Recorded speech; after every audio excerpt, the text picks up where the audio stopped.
Durgapur city centre সংলগ্ন পণ্ডিত রঘুনাথ মুর্মু সরণিতে রবিবার বড়সড় বিপত্তি তৈরি হলেও অল্পের জন্য এড়ানো গেল সম্ভাব্য বড় দুর্ঘটনা। স্থানীয় সূত্রে জানা যায়, হঠাৎ ইন্ডিয়ান অয়েল আদানির গ্যাস পাইপলাইন ফেটে যায়। এর জেরে গোটা এলাকায় চাঞ্চল্য এবং আতঙ্ক ছড়িয়ে পড়ে।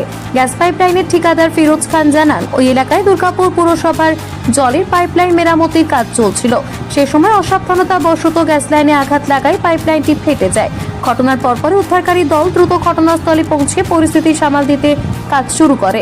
পাশাপাশি দমকল বাহিনী এবং পুলিশও ঘটনাস্থলে পৌঁছে পরিস্থিতি নিয়ন্ত্রণে আনে।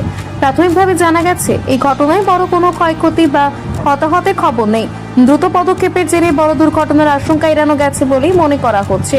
উদ্ধারকারী দলের পক্ষ থেকে জানানো হয়েছে, খুব শীঘ্রই মেরামতির কাজ সম্পন্ন হবে এবং পরিস্থিতি স্বাভাবিক হয়ে যাবে। দুর্গাপুর থেকে নিজস্ব প্রতিনিধি রিপোর্ট, জিও ভারতী। অ্যাকচুয়ালি কোনো ডিএমসি কন্ট্রাক্টর ছিল, এখানে জলের বোধহয় লাইন লিকেজ হচ্ছিল। তো সেই কন্ট্রাক্টর ডাইরেক্টলি আমাদেরকে কোনো ইনফর্ম না করে জেসিবি লাগিয়ে দিয়েছে।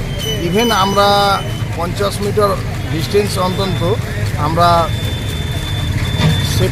মার্কার লাগিয়েছি। মার্কারের মধ্যে লেখা আছে কি ইন্ডিয়ান অয়েল আদানি গ্যাস, যাতে মানুষ দেখে বুঝতে পারে। সেই কিন্তু সেগুলো ফলো না করে ও ডাইরেক্ট জেসিবি লাগিয়ে করেছে। খোঁড়াখুড়ি করার পর আমাদের 2 ফুটের নিচে একটা ওয়ার্নিং ম্যাট দেওয়া থাকে, কি কোনো কারণে যদি কোনো মানুষ কোনো দিন ফিউচারে মাটি খোঁড়াখুড়ি করে, তাহলে সেই ওয়ার্নিং ম্যাটটা দেখে সে বুঝতে পারবে যে এখানে গ্যাস লাইন আছে, এটা ডেঞ্জার জোন বলে লেখা আছে। সেটা 1 ফুট চওড়া ইয়েলো কালারের রেডিয়াম দিয়ে তৈরি, সেটা যে কোনো মানুষ বুঝতে পারবে।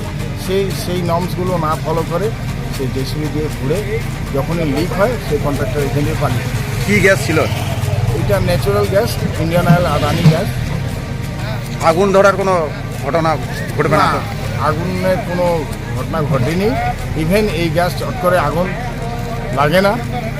আর এটা যেহেতু ন্যাচারাল গ্যাস, সেটা ভয়ের কোনো কারণ নেই। আমাদের টিম খবর পেয়েই আমরা সঙ্গে সঙ্গে হাফ অ্যান আওয়ারের মধ্যে মেশিনারি নিয়ে পৌঁছে গেছি। ইভেন আমাদের এখানে তো ঘরে ঘরে সাপ্লাই দেওয়া হয়ে গেছে, তাদের কতক্ষণে সাপ্লাই করে? তাদের তো পুরো গ্যাস বন্ধ আছে। হ্যাঁ, বন্ধ আছে। উইদিন 1 আওয়ারের মধ্যে ওনারা গ্যাস পেয়ে যায়। টোটাল সিটি সেন্টার অঞ্চলে গ্যাস বন্ধ তারা চালু হয়ে গেছে? না, মানে টোটাল সিটি সেন্টার বন্ধ হয়নি, একটা রুট জাস্ট বন্ধ হয়েছে। এই রুটটা চালু আছে। কি নাম আপনার? ফিরোজ খান।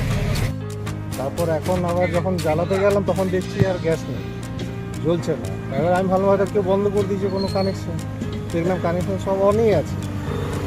তারপর এখন আবার টোল ফ্রি নাম্বারে কল করলাম, ওরা বললো যে এখন বন্ধ করা হয়েছে, পুরো সিটি সেন্টারেই বন্ধ আছে, কাজ চলছে।